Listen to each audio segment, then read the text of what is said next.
UAB making it official today. Alex Mortensen. Coach Mortensen is a rising star in college football. Alex Mortensen. Alex Mortensen. Please welcome Alex Mortensen. In terms of expectations, we have high expectations. Today marks a very important step forward for UAB football, athletics, and the entire university. We want to develop the right intangibles first. Our dedication to teamwork and competitive spirit need to be in place. And first, relentless effort, discipline, toughness, and poise. It's our objective to create a team built on unity. This is the Inferno Podcast. It's the official podcast of UAB Athletics. Blazer fans, this is the place every week for an inside look into UAB Athletics. This episode is brought to you by Pearl River Resort. Welcome into the Inferno Podcast. Scott Griffin here for Season 2, Episode 18, and we finally got the coach. He's going to be here, Alex Mortensen, the head football coach for the Blazers. We'll talk to him. Of course, the rundown here on what we got for the show is brought to you by Legacy Credit Union, as always, the official credit union of the UAB Athletics. Now, Alex Mortensen, as we said, is on. We'll talk about men's basketball a little bit. Close loss to Troy, but still got a couple of very big games coming up. Women's basketball also finishing out their non-conference, just like the men, as they get ready for conference play, and much more. Remember, you can always follow us on YouTube, Twitter, Instagram, however you get it, Facebook, and make sure you like and subscribe and get those notifications so you can check out when the podcast comes out for sure. So we've got a lot to cover with Alex Mortensen, so we'll take a break, come back with more here on the Inferno Podcast. Hang on.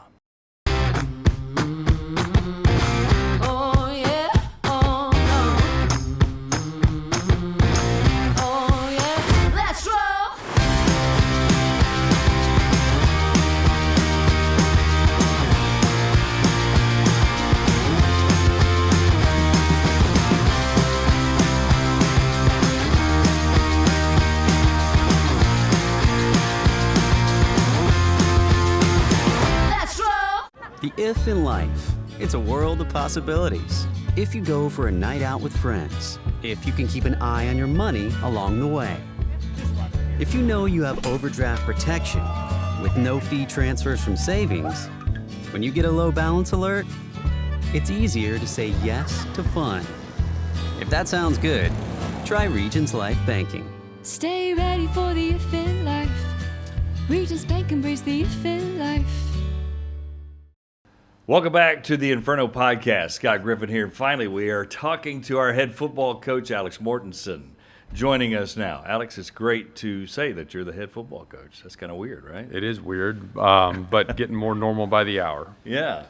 So let's give people a perspective of coming in during the year. Boom, you've got to put a hat on, and you weren't overwhelmed. I mean, you win your first game. But before we get into that, just tell me about that week leading up. Was it crazy? Was it difficult? Because suddenly you're the guy everybody's asking questions to, you know? Yeah. I would say it was a little crazy, and some of that was just managing more. And What does managing more mean? Well, one, I'm the quarterback coach and the offensive coordinator, and then there's the head coaching stuff too. And so wearing all three hats, obviously created more. And some of that more was it's practical things like, having to be on top of maybe a defensive player that's getting injured, and how are we going to handle that, or things of that nature. Some of that is, hey, you have to talk to the press twice on Monday. You have a Monday morning press conference. You have a radio show in the afternoon, and I'm just thinking, my goodness, I'm trying to figure out, what's our first and second down plan going to be for Memphis, So those are 2 hours that are normally in your day that kind of you lose. So that part, the time management part, was a little bit of a challenge. And then I think the part you hear a lot of head coaches talk about too is there are a lot of knocks on that door too. where you think you've got X, Y, Z scheduled for a certain time period, and then here come the surprises that maybe you don't plan for. Yeah. So it was kind of interesting to me. And a lot of teams can come out and be hot at first, but you had this interesting bookend kind of huge wins. The first one, right, against a team that was at that time slated to go in the playoffs, which was crazy. Memphis, obviously, top 25. And then the last one on the road, 40 guys not making the trip, against Tulsa, and you win that one. It's kind of an amazing period there as your head coach. You kind of saw a microcosm of an entire year. Well, yeah, I mean, it was, a pretty good roller coaster in some ways. But, yeah, beating a top 25 team, early and then getting the first win on the road in 3 years, it was, was really a great accomplishment for the seniors. And I think that was when that whole thing, everything happened. Really the focus was like, hey, let's try to send these guys out the right way and help to give them the best experience possible. So they did two things, both of which, hadn't been done, for a little while. So that was cool for them. And I thought, that last game was pretty neat just to see, the guys that hung in there and they fought and competed all the way to the end. So you learned a ton being a head coach just in that. What a resume to have to get the job and end up getting it, because, again, a ranked win, a win against difficult circumstances, a couple of games where you didn't perform as well as you wanted. Yeah. Your team bounces back from that. I mean, you had a whole deal there. I mean, as far as emotions and what happens in a football season. Well, yeah, no, and I think the biggest thing, was I think there are always leadership challenges in these roles, and I think that was the biggest thing. Is like, hey, to have a big win like that, but then go into a bye week, which in some ways maybe we lost some emotional momentum, and there's probably things we can do to manage that better in the future, which we'll learn from that. But to lose some of that momentum, if you will, emotionally, and then and not sustain the success we wanted to, over a little stretch, but then, hey, can we keep them in it? And because at that point it's easy for staff to quit and start looking at the job cycle. It's easy for players to get their eyes in the portal and quit, and they've got their agents pulling at them, telling them, I shouldn't say their agents, but representatives. But some of them do, and there's some good agents out there, I'm sure, but telling them, hey, you don't need to play in this last game, and you've got the film you need, and what are you playing for? So I think there were some, just keeping the core group together was a challenge, but really the players did that too, and that was what was neat. Is the one thing we've kind of been trying to, coach our guys to do is, hey, learn how to be a player-led team too, and which is more difficult because usually when you're a leader, you've earned respect first through your work ethic and your performance and the way you conduct your business and your character. But when teams are put together through the transfer portal, which most are now at a higher rate, it takes time to earn respect. And even talking to some of our players, they go, man, it's kind of hard sometimes to be a vocal leader when I feel like I'm still getting to know a lot of these guys, and maybe I haven't earned their respect yet. So my point is that what was neat down the stretch, and particularly the last game, was to see some guys turn into that. And it was like they didn't give up or quit on the season either. So that was really rewarding to see.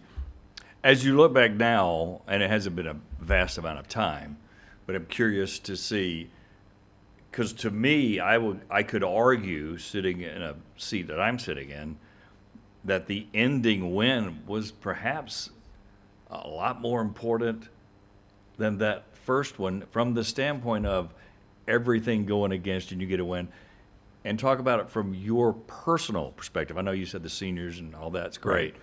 But you having confidence in what your plan was to week, and then seeing the result like that. Yeah, it was great. And, not to dwell on the negative part, but there are things in the games where we didn't win that were very frustrating, because, some of these games we did a good job, like North Texas. I'm thinking on offense, I think there was approximately 480 yards. Maybe they had 500. We nearly matched them in third down production, but we turned the ball over, and so, just to know that you had some unforced errors, but you did a lot of things really well that a lot of other people weren't able to do against them and move the ball up to the rate we did. So those things just they drive you crazy. They absolutely drive you nuts, and they're things that we can't eliminate and we'll work to eliminate, in the future. But personally, I think the biggest thing is I think what has been, I guess, ingrained in me for a long time is don't quit, fight to the end. And so that's what was kind of on my mind is I don't know what the future holds here. I know I want to be here. Yeah. And I love it here. But that might be out of my control, but come hell or high water, we're going to fight to the bitter end. And it's probably a little bit overly dramatic, but I even sent our staff I said, look, I know the fate of the world isn't at stake here, but I sent them the Winston Churchill never surrender speech, right. Never quit. 2 weeks before near the end of the season. And that was it's kind of the mindset. We got to do those things. And they get a history lesson. Yeah, that's right. As they go. But yeah, I just thought that was an amazing finish. Did you ever, and this is probably an unfair question, did you ever know that you had the job before you actually knew that you had the job? Or did you have an inkling? Did you go, well, there was and I know you had to prep like that because you've already told me. I had to prepare. Right. Which I think was very key in getting it, by the way. Right. Yeah, I mean, I think, postseason, I think there were a lot of things that were up in the air, and I obviously don't want to, disclose too much. I want to respect, the privacy of the school and Mark and Ingram and Dr. Watts. But there probably was a point prior to the announcement where I knew, that we're going to have an opportunity to do it, and I was pretty excited about it. And at the same time, I was asked not to say anything, so I kept my mouth shut. Right. Now, you'd always talked about being under Nick Saban, which we talked about that, and you had a chance, I think, if I remember correctly, to discuss some things with him before. And then you told me, I'm going to lean on him now for sure.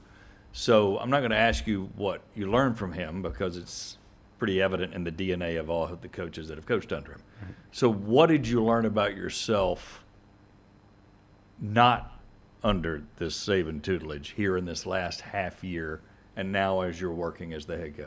Right. I think, man, what I learned about myself, I think in some respects it's not to be overconfident, but it's been doing this for a while, and there's probably more things more prepared for than maybe even I realized, and so that was a positive. And then I think the thing, and I've anyone that's listening, not that many people are listening to me talk, but anyone that has, I'm being a little bit redundant. The organization thing is a big deal. It's in terms of, and it's in every level from time management to delegation to having systems and processes in place that everyone's going to follow. I think those things are really, really important. Otherwise, you can end up spinning your wheels or just taking on more than you can handle.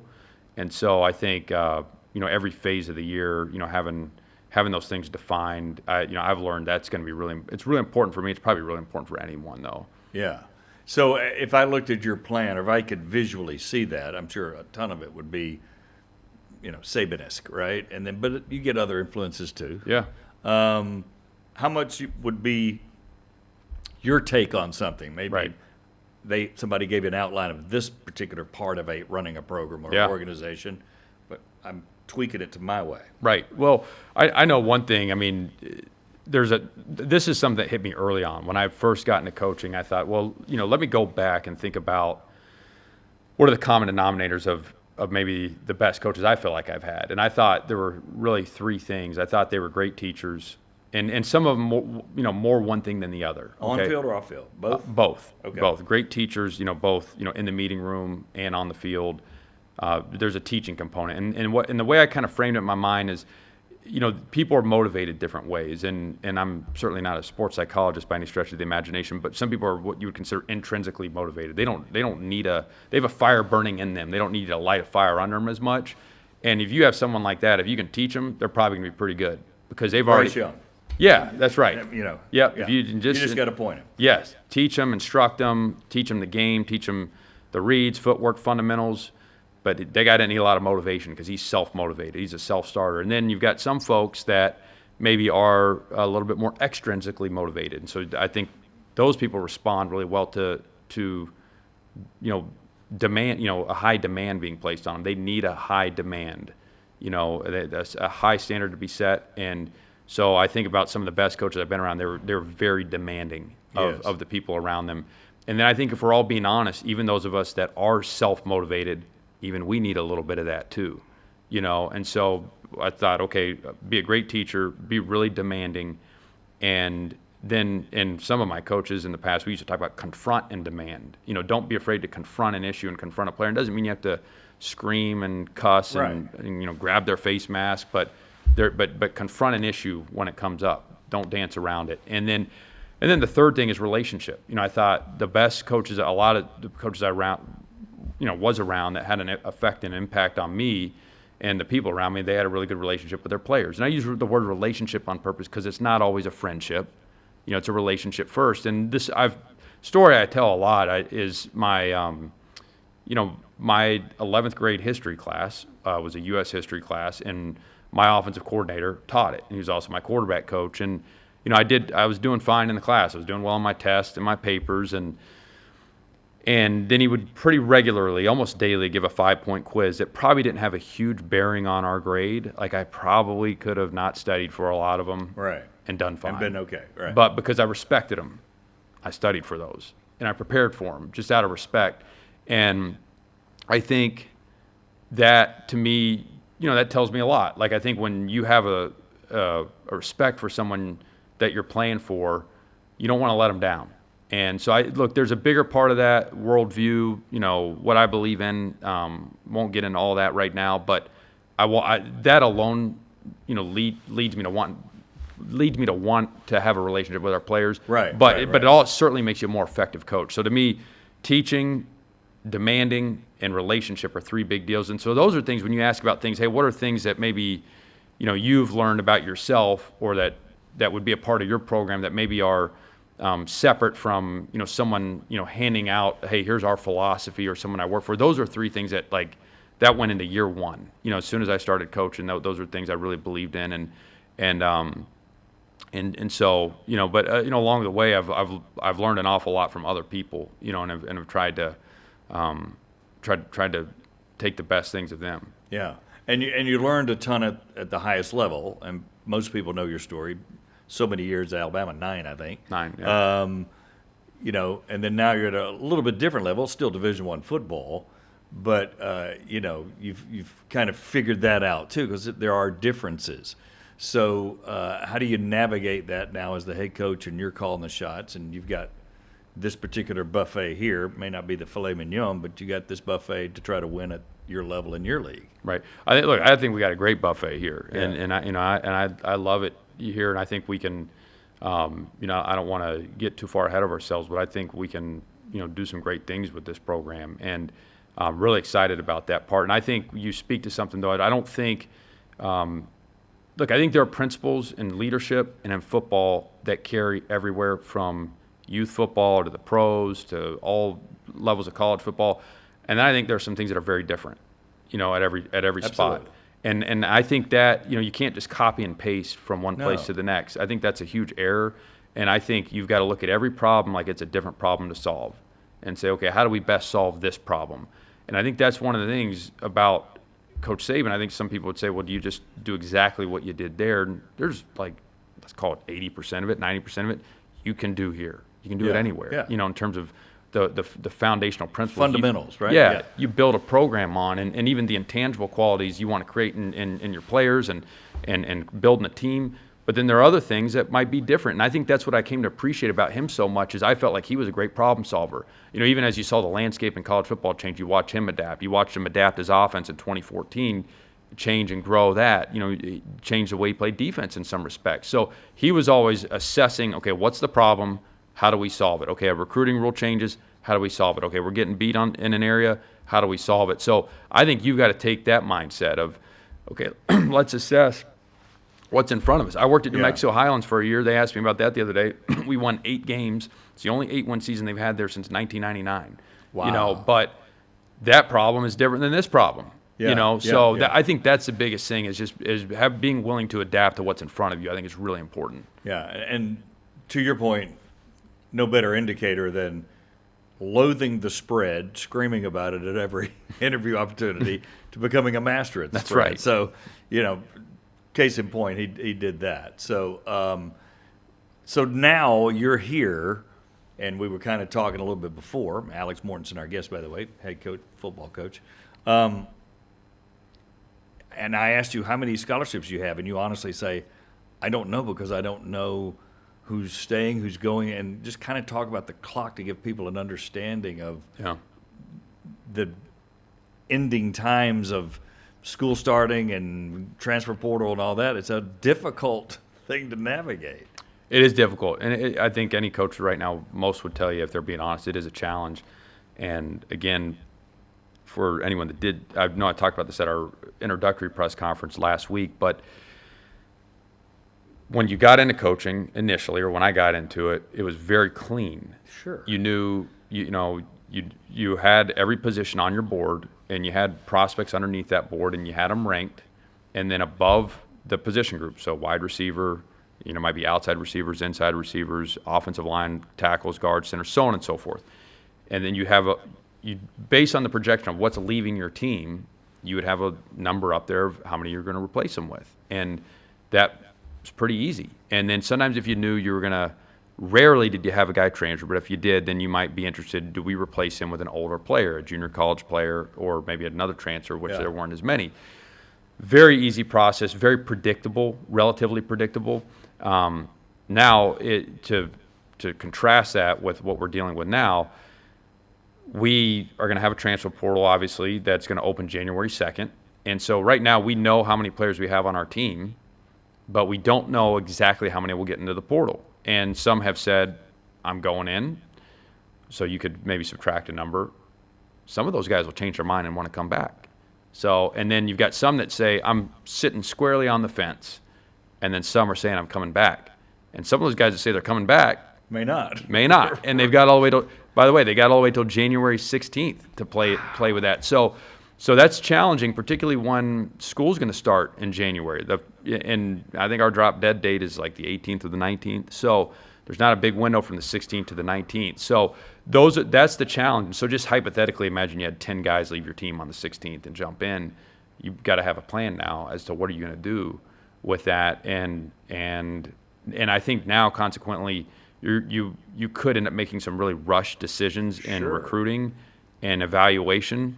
So those are the things that, probably are the biggest challenges right now. Yeah, and it's hard to get coaching on that from yourself because they're unknowns. There's nothing to get advice over, right? I mean, it just makes it difficult. In the high school athlete, that I know that's how you want to build. Yes. But I'm not even sure how much you can build this first year. I mean, what do you tell them? Right. Hey, can you hang on till January 15th? Yeah. No, I mean, we'll go, and we do want to talk about that high school thing. The other thing I failed to mention, though, is there's no May portal this year. So, I think a lot of people are excited when the May portal went away because they go, hey, it'll be a little less chaotic. We can get on the road and recruit high school players instead of hosting visits and this, that, the other. But now that this window is so tight for this portal, if you don't get it right, it's a little concerning that you're going to have it's going to be a little harder to fix your roster in May. Yeah. So it's like if you don't nail it, it could be a bad situation. And so I think that's on everybody's mind. Now, in terms of the high school part, that's part of the reason I'm excited about this job. And all of us in coaching, we put pressure on ourselves to win, obviously, and set high standards for ourselves. But I think the nature in which, let's just call it for what it is, there's not a lot of patience, and we're not particularly patient people either. Let's just be honest. But that pushes you sometimes to the portal more. And if you said, hey, you know what, if we're going to take a 5-year plan here, I think you would recruit high school a lot more. Absolutely. And that's part of why I'm excited about this job is our intention is to try to do that. We feel like there are a lot of really good high school players in the area, in this state and in the bordering states that are all inside a 5-hour radius. So we really want to build it that way as best we can. Now, what will that do in terms of short-term success? It's hard to project. But in terms of long-term health of a program, I think it could really be fruitful. So that's kind of on our mind now. In terms of this year's class, I got hired officially, in that December period. So we've got some ground to make up in February. Sure. We didn't take a lot of guys, but we're hopeful that there's still some really good players out there. Yeah, and there probably are. Yes. That there's always some fault through the crack. Hard to diagnose, but certainly it can happen. And I was going to say, yes, you don't have to get on an airplane. You can just fill the car up. Yeah. And everybody can go hit spots, and you've got a really good chance to be really good. You do. Yeah, you do. And I think, the one thing that I'm used to in the recruiting process is that there's used to be a little bit, and there still can be if you do it, a little bit more traditionally, a longer runway to signing day and getting to know a player. We always had a checklist of, hey, we want to evaluate the film. We want to evaluate the highlight film. We want to watch games. And then we want to call, we want to talk to the high school coach, the people around them in their life, and get a better understanding of the person. We want to get on their campus. One, we want to get to see how they are in their environment. Yeah. And then the other thing is you want to verify things in person, verified height, verified speed, verified measurements, and then get them on your campus at a camp. So the other part too is that allows for a very thorough evaluation. Again, let's do compare and contrast. You go to the portal thing we just talked about. You're talking about potentially making some decisions just over the phone. If you can't get them here on a visit in time, and you might be right, you might not be. So it's and there are ways to gather information and do the work and all that. But I think that's potentially another advantage of the high school recruiting too. Talk about summer camps briefly. That's going to be huge, especially in your first year. Getting kids on, introducing them to the facilities, to yourself, to whomever the staff is going to be at the time, whatever. Very key in changing a philosophy because, Trent has his beliefs and thoughts. I don't think he just hammered the state of Alabama like it sounds like you will. So there's a little difference in getting people over here and seeing what we got over here. Yeah, and I don't want to speak for Trent. I think if you were to talk to him, I think currently he would probably talk about doing that going forward. Right. But yeah, no, I mean that's something. So the camps will be really important. They're going to be really important, and our goal is to get a calendar done soon and get those camp dates out early and start promoting them as quickly as we can, and try to drive as many players and prospects there as possible. All right, so. I know we got lightning round coming up here in a few minutes, but such important stuff on football. Ryder Burton's been on here a couple of times now. To have a guy that's played winning football be in your corner has got to be impressive for you. And I'm not saying he's going to be the starter. I'm sure you're going to have fresh eyes for everybody. But to have a guy that has played winning football be here and to start and go, at least we have a quarterback that's played under me when I've called plays for 5 games, is huge, I would think. In the start of not that quarterback's more important than anything else, but you know what I'm saying. Yeah, no, it's a great deal. I mean, I'm really, really excited about Ryder, really think highly of him. I think he's a great young player, and so, knowing he's committed and wants to be here and we have the kind of relationship we have is really encouraging, and I think he can also help rally and recruiting and the guys the guys on our team currently. So I think it's a really good thing to have in place right now in a situation like this. And yeah, to your point too. I mean, we got Nate Rogers here who is a really good young player too that is ready to take a step. And Adrian Posse is a guy that at that position people haven't seen a lot of. That's really talented and he's working to take steps too. So we're really excited about all 3 of them. But yeah, to have a guy like Ryder who started and beat a top 25 team and played really good football and has been in the offense it's a really, really good deal. This is the unfair question part. So staff, because everybody wants to know about staff, and I know that's as fluid almost as players. Where are you on that? What do you think it'll look like? Will it still be fluid as you get ready for spring? Or yeah, no, it's something we're working through currently, and there's really no timetable on it. A lot of you ask about do you talk to other people or other coaches, and a lot of people have really encouraged me to hey, don't get in too big of a hurry on that. And some guys have told me, hey, I took the job and the next day I had 8 guys on my staff immediately. I greatly regret that, because sometimes you want to be able to hit the ground running and recruiting with that group, and that can be tempting. But and then some folks have done that and it's worked out well. So I think the key is however you do it, just make sure you get the right people. And I think we're committed to making sure we have the right people here, and we already do have some really good people here too. And so that's. But however we do that, whatever the timetable is, I think we're going to have a really good group.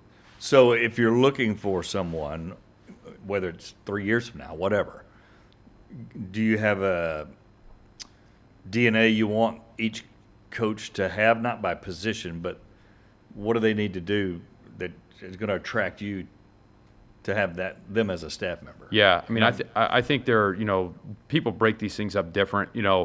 Some people say in college, hey, you need to be able to be a master of your position, recruit, or bring great schematic knowledge, and try to hit in all 3 of those areas.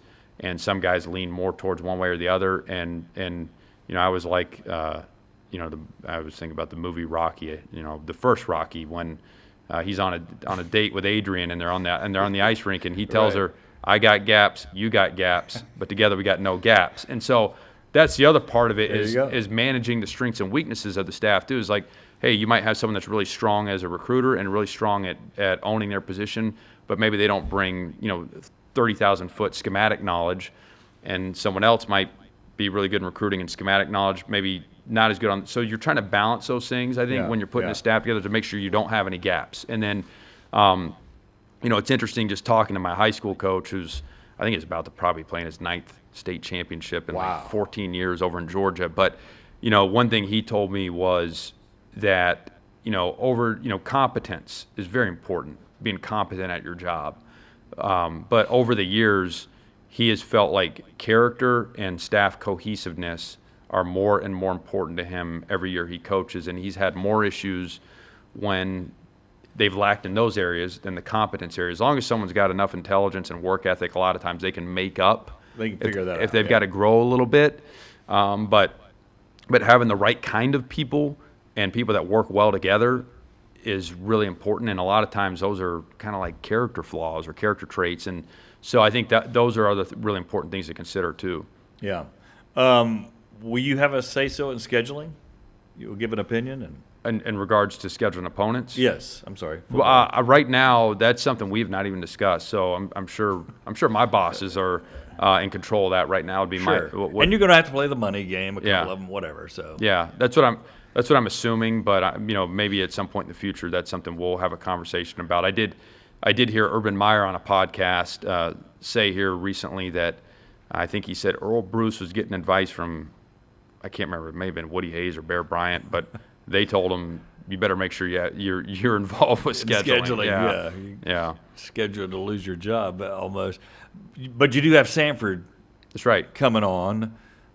I would love to see you play the Troys and the Jack States and all that. Maybe not all at the same time, but I think that's important. Do you have a philosophy on scheduling? Right. I think the biggest thing is, like, as a competitor, I think you got to take the mindset, like, whoever we play, wherever we play them, like, we're going to go compete and prepare to win. And I think, here we go, quoting Coach Saban again, but sometimes he'd say, hey, look, sometimes it's not your job to judge, and so if I don't have say in the schedule, it's not my job to judge it, it's my job to control what I can control, and let's go try to compete and beat the teams that are on it.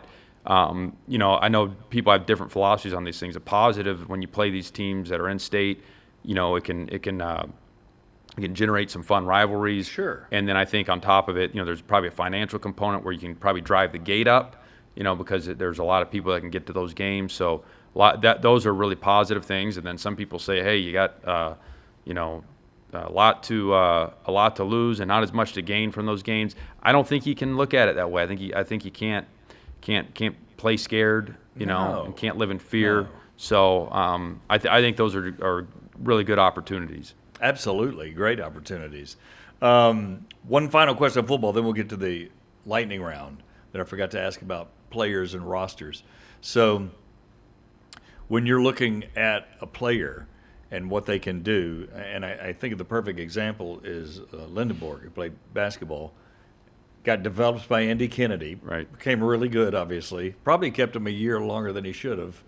Then he goes to Michigan. You're kind of in the same boat. If you develop your high school players and they get good, they may go get the check from somewhere else that's just impossible for, UAB to write that check, just like it was for Lindenborg.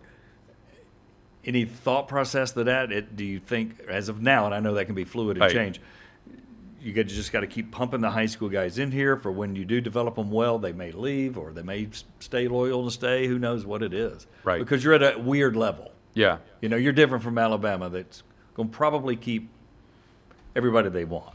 Well, I think there are a few things that come to my mind in response to that question. One is, I think back to when we had a different problem, but it was similar. We had juniors coming out for the draft early. Right. Okay. And what Coach used to tell them a lot of the time, I don't want to speak for him, but this is my best recollection. A lot of times if they were second round pick or better, he'd tell them you should go. It's the best thing for you. And he was pretty honest with them. If they had an opportunity to go earn a lot of money, get drafted high, start working on their second contract, all those things. And then if it was later, then there got to be some gray area. And a lot of times he'd tell them, hey, I don't think you should come out. And some of the guys that went against him paid for it. They'd be a late round pick, or they'd be an undrafted free agent. And that's not always the worst thing. There's guys that can play themselves out of that, but had they come back for their senior year, they were going to project to get slotted quite a bit higher. That initial money might have been and then significant. Yeah. Yes, and then also probably higher likelihood of playing, higher likelihood of their second contract. So my point is that I think there's a short-term and long-term mindset here, and I think that's one thing that's easy for players to lose sight of, is that if I'm only thinking about taking the big money now, but I have aspirations to play professionally. And if I come back to UAB and I'm playing in a system that I know, and I'm a returning starter, and now I'm going to be a leader on the team, is that more beneficial long term, as opposed to risking going in, learning a new system, having to earn a starting role, having to become a leader, which might actually hurt my opportunity at the professional level, where I'm going to make far more, over a long period of time. So I think it's important that guys have, both short-term and long-term thinking. And my objective, so here's the other part of answering that question. My objective is I hope that we can work to raise money through our community and through the institution, to where, maybe in some cases we don't match what school X is doing, but maybe in the short term, for a guy that I just described that's already a good player and that wants to play in the NFL, you know what? I can be comfortable here at UAB. I can put some money away and have a good foundation set financially, but I can also work towards that long-term goal here too, maybe better than if I leave. That's our objective. And the NFL knows where UAB is, by the way. Brian Thomas, Roddy White. Look, there have been some guys. Look, Tajon Palmer was going to leave. I got here in 2023, and Tajon was thinking about leaving in the spring portal. And, I looked him in the eye, I said, look, man, if you stay, I'm going to do everything I can to help you get drafted. And, he would have been likely going into a situation where he would have been risking a lot, learning a new offense, getting to know a new quarterback, all those things. And, he ended up getting drafted and got an opportunity to play pro ball. And so I think, I just think that we can create that here. I really do. Yeah, no doubt about it. All right, let's go to lightning round. We got some fun things. You've done this before, but maybe, and it may be some of the same questions, but maybe not. So, where do you like to eat? Where do you like to go? If it's got Mexican anywhere in the name, oh really? I'm a huge fan of Mexican food. Why is that? I've always loved Mexican food. The texture, I like hot, spicy, and I like steak, so I can get it all. I get hot, spicy, and steak. Do you have a favorite Mexican here? Oh man, there's a lot of them. There's a bunch. There's a bunch of them. Yeah. I can't go wrong. Yeah. All right. When you are getting away from football, what are you doing? Not that you ever really do, but if you do for a few minutes or an hour. I like to work out, and that's about it. That's it? I don't. Come on, man. I need more hobbies, but I don't hunt. I don't fish. I don't either. You golf? No. I should. Fans would love that, by the way. I should probably pick it up, but I don't golf. But you're getting a lift in every day, or pretty much? Not right now, but I would a great You got a day. gym right down on the first floor. I know. I need to pick it back up. But to me, a great day is if I can do a bunch of football and work out and eat Mexican, then I'm pretty happy. Then you're good. I'm pretty happy. Yeah. You're pretty simple. Yeah, I am. So, do you like to travel? Do you like, or not really? Is it all football? And it may be something as geeky as, no, I love breaking down film, man. Yeah, on how to attack a defense. No, That gets me going. I really do. I mean, that to me, I mean, I love the strategy of the game. I mean, that's part of, I think, why football got in my blood is like when I was a kid, I loved strategy. I even loved playing chess, so it's like I felt like football combines all those elements. And so I really do love the football part. I like history. I think history's interesting. Like I love throwing on a quick documentary about history or podcast and listen to that. But and then I think I probably would like to travel. I just outside of recruiting, I don't travel a lot. But it sounds like it would be nice, right? Yeah. Do you have a favorite history story? Do you have a certain thing you like? You like wars? You like anything historical? Or I'll just like kind I'm a war book guy. Okay, yeah. I'll jump through different time periods. I mean, I might go, okay, let's it might be the 1800s, it might be the Viking Age, it might be whatever. I'll just kind of jump into a time period and stay there for a while. What what grabs you about it? Just I don't know. To try to learn something? I think sometimes I think there's actually maybe a little bit of entertainment value. I think I'm just actually entertained. I think I do like the learning because that whole thing, like you can learn from history, it repeats itself, whatever. Sure. Human nature is still kind of the same. I also think what it does, it gives you an appreciation. Like there's a little bit of gratitude too, because I think we've got it. I can just speaking for myself. I think I've been very blessed, to have great parents, a great mom and dad, to grow up the way I've grown up, and I think you can see that when you look. You don't have to look very far, and then especially if you look around the world, you go, man, I've got it pretty good. And then when you go back and look through history and think about some of the hardships people have faced, I think it can make you grateful, and two, it can challenge you a little bit to say, man, did I really complain about the air conditioning yesterday? Right. So they didn't have it let's here, go, man. Pick it up a little. So I think that's one of the reasons too.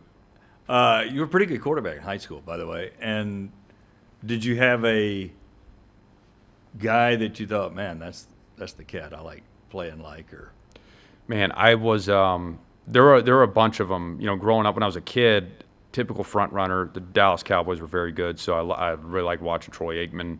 And then that's a pretty good one. And then I thought John Elway was a guy I loved watching. He had some unreal physical traits. I mean, a lot of power, a lot of arm power. I don't know if people really understand. Unbelievable arm power. Unbelievable. I've seen it in person. Yeah. The hardest thrower I've ever seen. Yeah. Would you say that? Yeah. I mean, easily. Right up. I mean, incredible. Favre was fun to watch. He played, pretty reckless, but fun to watch. And, so those were some guys that, Mike Vick was like the worst guy to get drafted by the Falcons because it was like, you can't emulate him. He was so unique, but he was really entertaining to watch there and growing up in Georgia. So, yeah, I mean, that whole class of quarterbacks was really a lot of fun. And then, of course, as I getting a little bit older, Peyton Manning and Tom Brady, that crew. So I didn't have one. I really love watching all those guys. Describe yourself as a quarterback, if I looked at your film. Oh man, be honest. Well, I'm trying to recruit players better than me, so that's the most honest I could be. But I think could you move a little bit? I'm a decent athlete. I mean, I'd probably, I'm definitely not going to be mistaken with Michael Vick, but I was probably a better athlete than people realize. Like at my best, I broad jumped like 10 feet 2 inches, and I could power clean and jump and sprint a little bit, but I wasn't like an elite runner or anything like that, but had some quickness. And but I really was, if I was going to beat you, I was going to probably beat you with my arm and my mind, first, and then but yeah, needed some good people around me too. And I was fortunate in high school. We had a good team, and I had a lot of good players around me. Do you have coaches now that you look at like you would as a player and a quarterback that you go, man, I like the way that dude coaches? Or I know Nick is one of them, but give me others. Yeah, no, I mean that's really. I mean, sometimes it's difficult from afar to know what a coach is really like. So it's hard not to stick to guys you've been around every day. But like I thought my high school coaches were awesome. My head coach Kenny Dallas, offensive coordinator Wayne Brantley, Robbie Ross was on our staffs for a long time. Like those guys were awesome coaches, and they've had a lot of success. And then it's hard. It's funny. My dad coached me when I was a kid. He coached all my baseball teams, and we won a bunch. I got more trophies in baseball than I can count. And he was a really good coach. He really was. And there's a lot. And I'm not just saying this because he was my dad. Like there's a lot I learned from him, and how he coached, how he ran a practice, how he touched people, interacted with them, motivated them.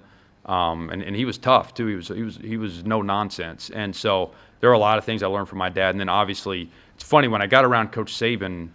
I go, I think if my dad would have stayed in coaching, there are a lot of traits that are similar. And I'm not kidding, like just in terms of just some demeanor things. I go, that's kind of funny. But I learned obviously a tremendous amount from Coach Saban because I think he doesn't embody those three things I talk about: teach, demand, relationship. He's someone that definitely in a lot of areas want to emulate. But I will tell you this, I got to know a guy named Johnny Parker, who was Bill Parcells' string coach at the Giants. Yeah. And he shared this with me recently. He said that when he took a job at the Giants the year before, I think Parcells won 3 games, and he hires Johnny to be the string coach. But he told him this. He said, "Hey, last year I tried to be the head coach of the Giants. This year I'm going to be Bill Parcells." And I think that's important to try to not. Maybe there's principles you take from other people, but don't be someone you're not. And finally, to wrap up, what would that be for you initially? And there's still going to be fluidity and growing into that. Right. But as of today. Yeah. Look, I mean, again, I'm going to go. If I'm a recruit, man, what are you telling me? Yeah, look, to me, I mean, one, it is the 3 things I talked about, is that we are going to build a relationship with each other. You're going to know me, I'm going to know you, I care about you, and it's bigger than just football. And then 2, we want to develop you. And when we talk about developing players, we talk in terms of two different areas. One, as an individual, and 2, we still want to build a team. And by the way, the more kids I talk to that are jumping around in the portal and have been on 4 different teams, they all crave right now being on a team. Yeah. They want that. This age of individualism, which there's a lot of positives that have come with it, they miss that and want that. And so, look, it's our objective to create a team here, and I want the guys we're recruiting to know that. And then in terms of development, we try to develop guys in 4 areas, and maybe more than that, but 4 big areas. One, we want to help you develop, your general physical development through strength and conditioning, power, speed, nutrition, which we're going to improve here. Specific physical development. Those are your specific skills to play in your position. We're going to have a better plan, or the best plan possible to do that. Right. And then the third thing is the mental part of it. We're going to do a great job teaching you the game, all 3 phases. And then finally, the intangibles. I think all 4 of those things are really important. We're going to give them all equal effort, and then we're going to have a 12-month plan to do it. And so I think one of the things, and the reason I bring up development, I think a lot of people right now and a lot of coaches can get fixated on 2 things: recruiting and scheme. I'm going to recruit and scheme, and we've lost sight of player development. And football is a developmental game, and these guys are at a developmental stage of their life. It's part of why I got drawn to college football. I've always been excited about trying to find better ways to teach, better ways to train a guy, so they can develop. So that's really something that's important to us, and I would want the players we're recruiting to know that we're committed to that. Good stuff. Alex, thanks. Thank you. We'll talk to you soon. Alex Mortensen, head football coach with the UAB Blazers. We'll take a break, come back with more on the Inferno podcast.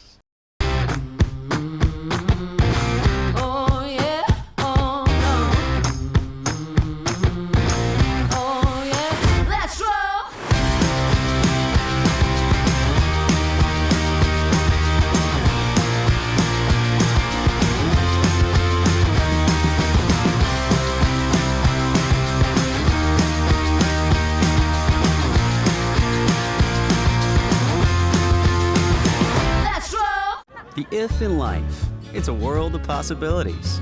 If you go for a night out with friends, if you can keep an eye on your money along the way, if you know you have overdraft protection with no fee transfers from savings, when you get a low balance alert, it's easier to say yes to fun. If that sounds good, try Regions Life Banking. Stay ready for the if in life. Regents Bank, embrace the if in life. Welcome back to the Inferno podcast. Time now for This Week in Blazer Nation, of course, brought to you by the Children's of Alabama. It's all hoops. Now, I love hoops, so I have no problem with it, and you probably don't either.